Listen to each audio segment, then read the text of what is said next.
So how does one really control the mind chatter? Okay. On a certain day, a lady went to sleep. In her sleep, she had a dream.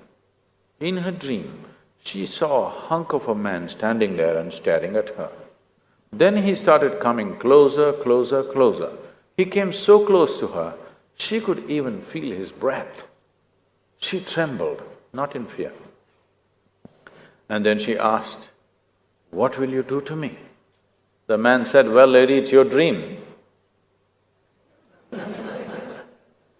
What's happening in your head is your dream, isn't it? Now with most people, the trouble is not about their life is not happening the way they want it, even their dream is not happening the way they want it. Your thought and your emotion should happen the way you want it, isn't it? What kind of thought should you have? What you want, whatever it is. What kind of emotion should you have? What you want, but that's not happening. 90% of the planet is struggling with this because you have been given a super computer and you have not read the user's manual. Just by accident, you're trying to do it. So now you're talking about tension and stress and anxiety. I want you to know, even if there were no stock markets, you would still freak on something. Yes or no? You think people are freaking only because of stock market? No, even before stock markets came, people were freaking for different reasons. And if there is no reason, they will freak. Somebody came to me a few months ago from your town and a reasonably prominent person, and he said, "Sathguru, I can't take this anymore. My boss, he's terrible." No, he's not your employee. Then I raised my hands and said, "May you be fired. You're suffering your job too much. May you be fired." "Oh, Sadhguru, why? I said, "Why? Just take a walk on the beach, you're fired means you're free. Your boss is such a terrible creature. If you're fired, you're free from him." No. If you're fired, you'll be miserable. If you're in the job, you'll be miserable. If you don't get a job, you'll be miserable. No, this is not about the job, this is not about the markets, this is not about anything. This is just that you have not done enough work with this one. You do not know how to manage your mind, you do not know how to manage your emotion, you do not know how to manage your body, you do not know how to manage your chemistry. This is a chemical soup. Are you a great soup or a lousy soup? That's all the question is. If you're a great soup, in any situation you're wonderful. If you're a lousy soup, you just need an excuse. If you don't have any excuse, still you will be miserable, believe me. You think people who don't know anything about stock markets and financial struggles and all this stuff, they're all blissed out every moment of their life? No, they're also freaking about something. I want you to look at this carefully. People are not miserable not because of some great earth-shaking events. Somebody said something, they're miserable about that. Somebody was supposed to say something and they did not say it, they're miserable about that. Somebody looked like this, they're miserable about that. Someone was supposed to look at you and they did not look at you, they're miserable about that. So nothing earth-shaking need to happen. The thing is just this. You can call it by any number of exotic names, you can call it stress, anxiety, depression, this, that, varieties of depressions. All that's happened is, you do not know how to manage your intelligence. Your own intelligence is turned against you, that's all that's happened. Your intelligence is turned against you. If you remove a part of your brain, I think you will be peaceful. Yes, potential will be gone, but you will be peaceful.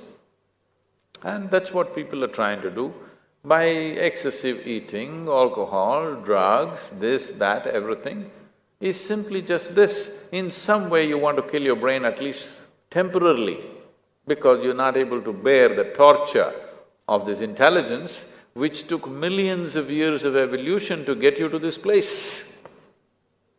Millions of years evolution to get you to this cerebral space that we are in right now.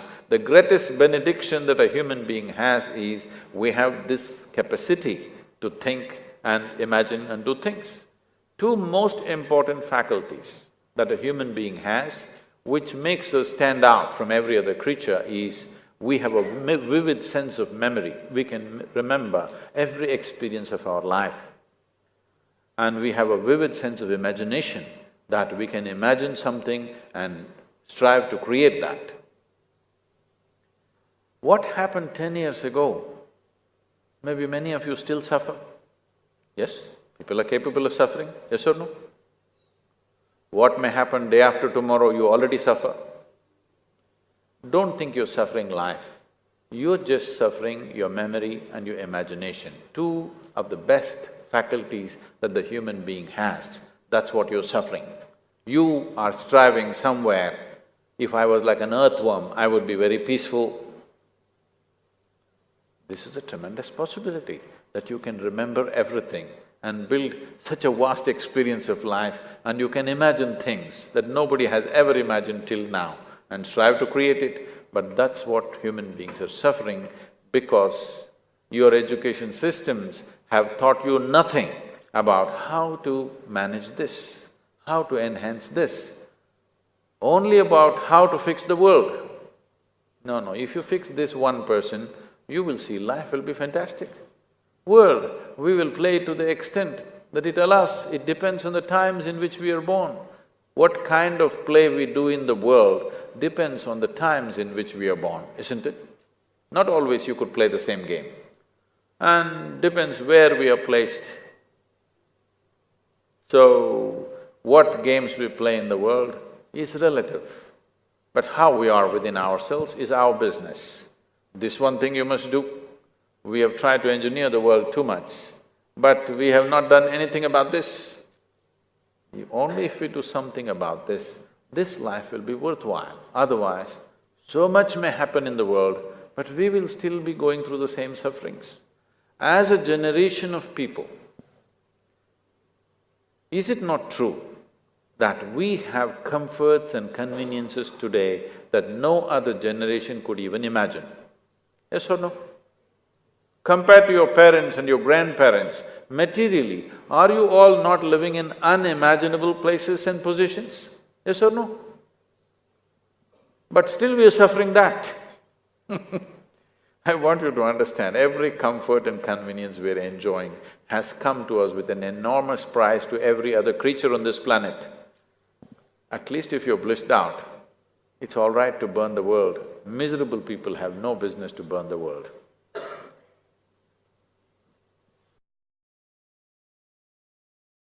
I'm just going to ask one last question and then I'll open to the floor.